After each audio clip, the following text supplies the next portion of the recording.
So last up is me. So I'm going to talk a little bit about some of the tools and techniques that are involved and that are needed in terms of being able to verify pictures and videos that we see online, that on social media and elsewhere.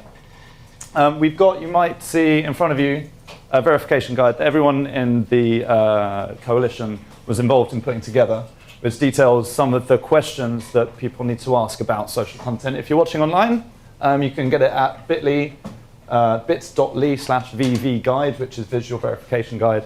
Anyone here as well, if you want to write that down, and there you can print it out. There's the little booklets that you can refer to later. But the main things which are in there is essentially the questions that you ask when you're reporting, looking into a story anyway. So normally, of course, we want to answer quite quickly, straight off the bat, the who, what, when, where, why, how. When we're talking about whether we know something is real or not, we essentially want to look for the original, the very first one, because that answers not only who took it, but also questions around copyright, which is something we haven't really touched on at all here, which we might be able to do at the end, which is a big issue. But also being able to speak to the uploader. If you know who took that photo or took that video, you can ask them questions about it and see whether they were really there, if it's really what it's presenting to be, and also get more information around the story, and also get the original file. So instead of just the one, scraping a picture off of Twitter or Facebook or Instagram or wherever it might be, you want to hopefully, if you manage to speak to them, get hold of the original. We'll come into why that's important in a minute. Firstly though, are you looking at the original version? This was a tweet that was sent, or really great quick ways to figure out if something has appeared online before or elsewhere is with a reverse image search, as in this case. This was a tweet sent when Egypt Air flight, I forget the name of the flight unfortunately, when that disappeared a couple of months ago. Someone said, my mum was on that plane, I'm afraid, tell me what I have to do, please. Whenever a newsworthy picture, I do this every time, you've got TweetDeck columns going, you see pictures being shared around a story, a breaking news event. Anytime there's something that looks particularly newsworthy, this takes about 5 seconds. You can go to images.google.com, you can click search by image, the little camera icon, and you can either put the image URL in there or you can upload it, and that will search, that will basically check all of the Google image database, all of the millions, billions of pictures they've got online, and cross-reference that with whatever you've uploaded. Another way to do it is with TinEye, which will actually tell you the oldest or the first record they have of that image in their database, which is really good too. But the actual top recommendation for reverse image search is this plugin on Chrome called Revi. Because with that, you can right-click on the image, just straight up in Twitter, and then it will search Google and TinEye and Yandex, which is a Russian web term, and Baidu and Bing, all of these different databases for a particular image. You can do it like that, and then it'll tell you that it's not his mum, it's a Mexican-American singer, that he just pulled a photo off of wherever, probably search woman in plane, and said, this is my mum. This happens all the time, every breaking news event, and not just around breaking news. It's much harder with video, though, to do reverse image search. Pictures, you should do it every time, do it all the time, it's easy. With videos, it's a bit more difficult because you can't cross-reference every frame of a video with every other frame of every video that might be in YouTube. These were some that were shared, you might have seen before, around Brussels. Within an hour or so of the attacks in Brussels, these 3 videos appeared on YouTube saying that they were CCTV footage from the airport and from the metro station.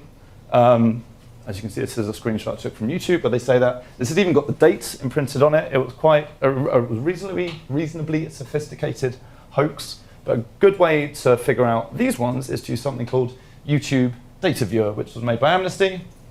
You put the URL in, it will give you the exact time of upload, and it will give you some images that you can do a reverse image search. Same again, right click, check out on all of the different databases we've got in there, and it turned out that this one, they were all from 2011. The airport ones were from a bombing at Domodedovo, if I said that right, airport in Moscow, and the metro one was from Minsk. And that came up with a search, reverse image search on Yandex. Didn't come up on Google, didn't come up on TinEye, it did on Yandex because it was from a Russian instance.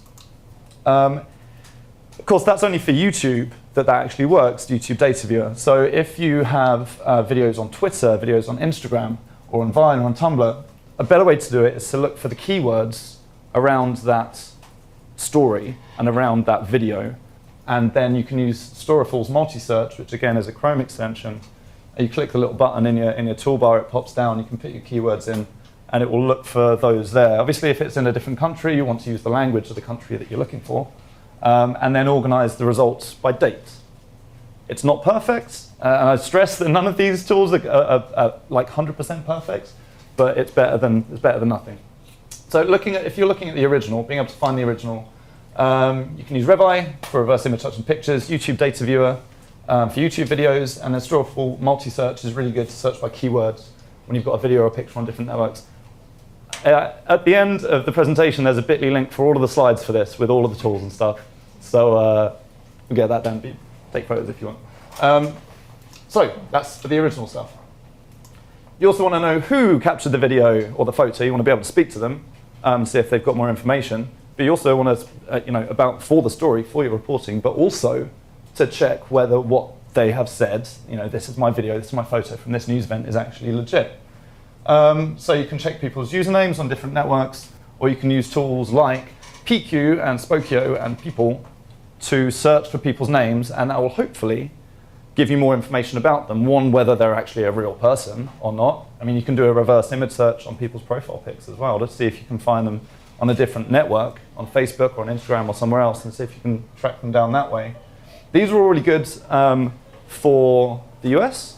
They're less good for other countries, but it really relies on, as a colleague of ours at First Draft, Claire Wardle said, the more unique information you have, the easier it is to track people down. If you've got an email address, then that's like gold. If you've just got John Smith, it's going to be a bit harder. So more individual pieces of information that you have, and the more unique pieces of information you have, the easier it is to be able to see if someone is who they say they are, and see if you can find more information to try and contact them with all of the stuff that Fergus was talking about earlier in mind as to the context of where they might be sharing something. Another way is if they list a domain name on one of their accounts somewhere. This was a photo that came from an incident last year in October. This guy tweeted, "Well, parents were just in a train accident in the northeast. They are safe, but others are injured." You go to his Twitter account. Doesn't look like a bot, doesn't look like a fake account. So then he's got a URL there. If you have a URL, a domain name, you can do a whois search. And there are a number of different websites to do this on. I would recommend doing it on if you don't get any results from doing a whois search on one of these, try it on another, because they're not always that great. So give it a few tries. And with this guy, it gives you basically the information that they registered the website with. So in this case, a mailing address, a phone number, and a personal email, none of which was available before. And while your competitors, reporters at other places might be saying, "Can you DM me? Can you follow me back?" Yes, it's slightly invasive and slightly creepy to be able to get their phone number like that. But as reporters, that's generally what has been happening for much longer than the internet has been around, is being able to call people up. He might swear at you and tell you no, but you're one step ahead of people who are just sending out a tweet.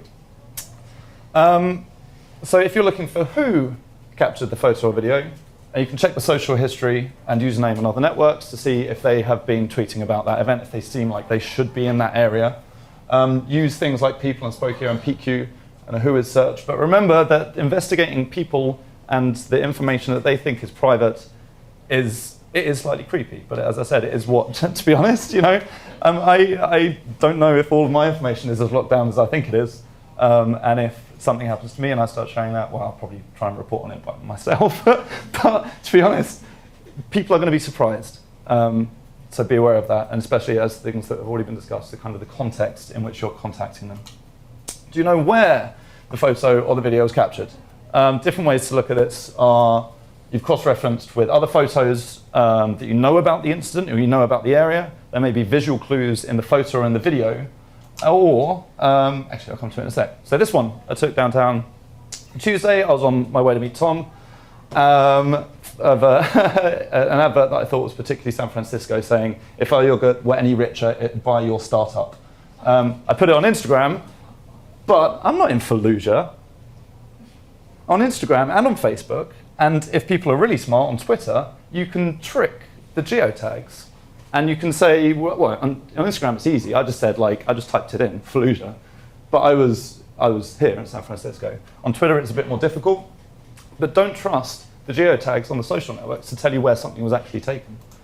What you can trust a little bit more, still not 100%, but is the EXIF data, which is the information in the file of the, not the image, but the kind of information about where it was taken and when it was taken. If you get the original picture, if you get them to email you it, then you can add it in and you can say you can see the device that I took this on, you can see the date and time that I took it, you can see the lat long coordinates of where I was. And if you scroll down a little bit, it'll even give you a map and the direction that I was facing. And once you have that and you've got the coordinates, you can check that out on Street View and go, yeah, there we go, that's where I was. And check out corresponding landmarks in the image with what they've got on Street View already. Another way to do that, because not everywhere has Street View, not everywhere has roads, not everywhere has had Google in their interesting and slightly misshapen cars coming around and taking photos.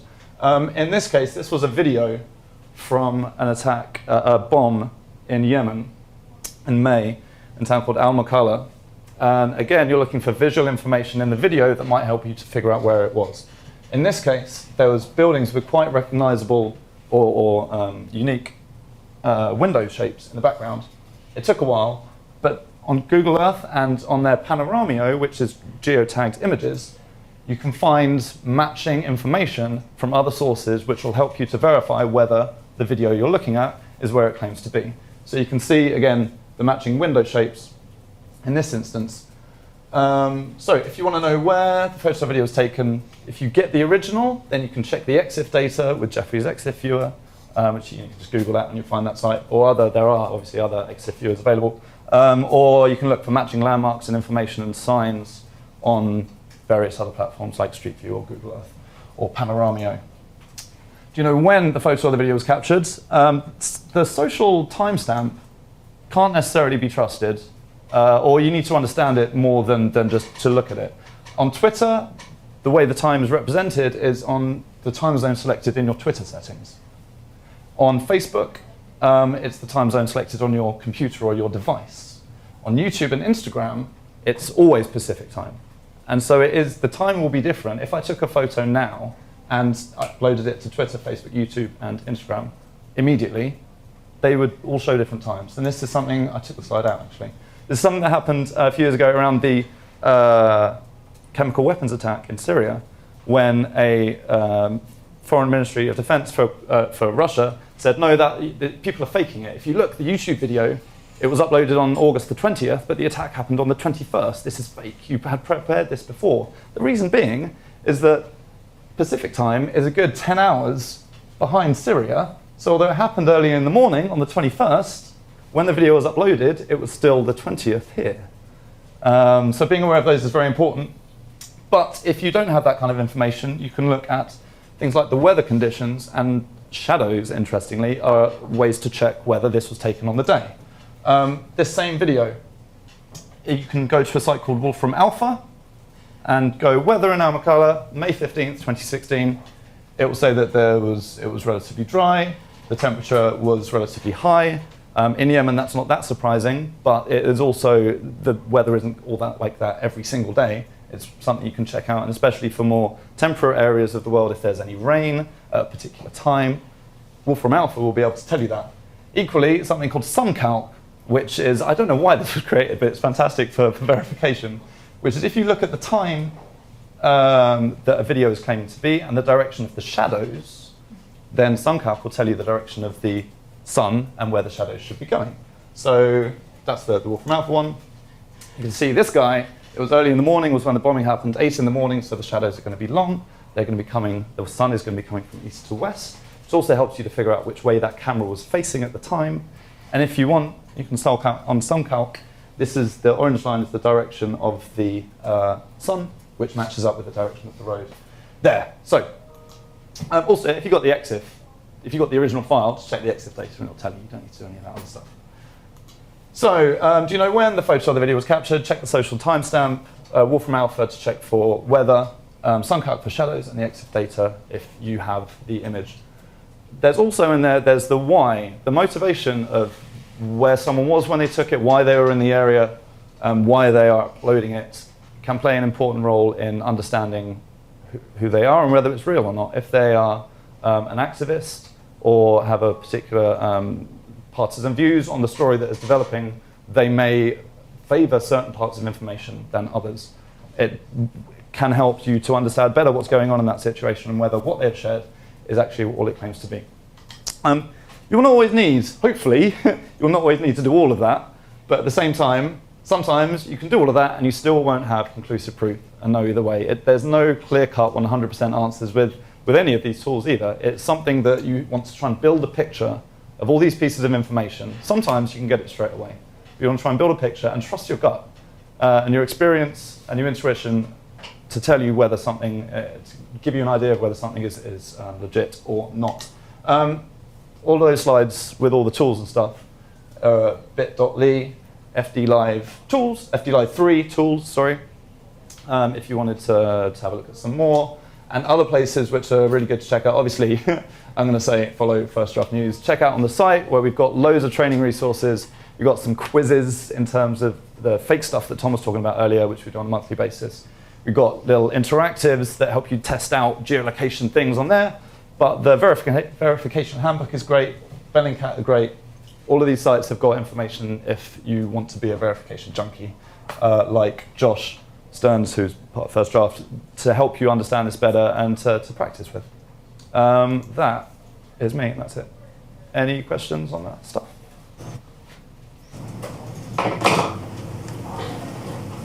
Okay, I'm just going to double check if we have any online.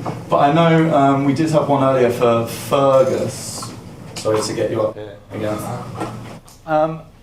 Which was, when you are on deadline, what tactful ways have you seen journalists connect with sources during breaking news situations?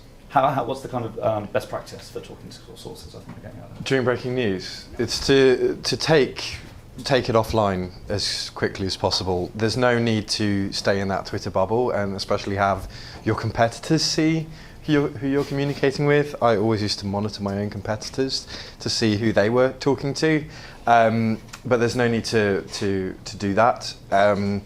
I would say, yeah, just finding. I once found someone during Hurricane Sandy, actually, I couldn't find a way to communicate with them. I took their Instagram photo, did a reverse image search on their profile picture, which brought up their Facebook profile, which showed where they worked, which allowed me to just call up their office and speak to them.